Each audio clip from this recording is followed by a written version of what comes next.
So today we're in one of the field tunnels, and you can see behind me there is a 100-foot row of overwintered mums here, and it is time for us to take some cuttings off of them, so I thought I would take a minute and show you how we do that.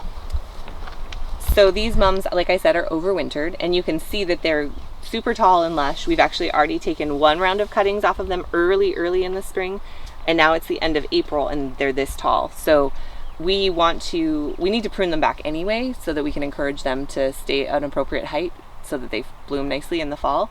And so this is a great opportunity for us to take some more cuttings and get some more plants. So I'm going to start by picking out a really nice, healthy looking branch. I'm going to go down. I want a cutting that's maybe about, I don't know, 5 inches long, maybe not quite that long. And I'm going to cut off these side leaves.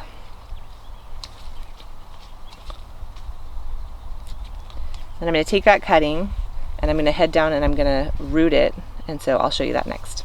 So now I've got my cuttings and I've put my gloves on to make sure that I'm protected.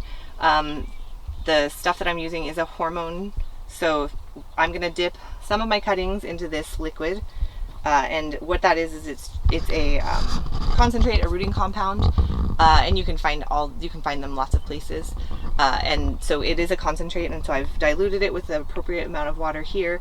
Another option out there is powdered rooting hormone, which is already preset. Like, you don't have to mix it or do anything. You just dip your stem in there, tap it off a little bit, and then stick it in your soil.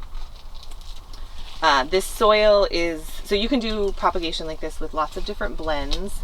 This particular blend is a soilless seed starting medium cut about 50-50 with perlite, so it's just a little bit lighter than your average seed starting mix, but it's not just straight perlite. I've definitely used straight perlite in the past and it works just fine.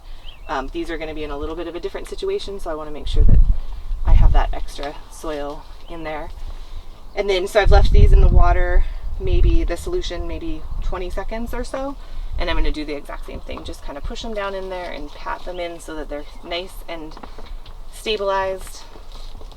This flat is sitting inside of a solid bottomed flat, which allows me to fill it with water, and water from the lower part of the flat, so that the plants are getting water from below. So what I'm going to do is I'm going to fill this flat up, leave it in the greenhouse where it's nice and toasty, keep them nicely moistened, and then come back and hopefully see lots of nice roots. We will do our best to keep you posted and updated on the mums throughout the season. In the meantime, I hope you found something that you could use from this video. If you've never taken cuttings before, you should try it. It's very fun. It's very satisfying to propagate your own plants that way. So anyway, until next time, thanks for swinging by the farm.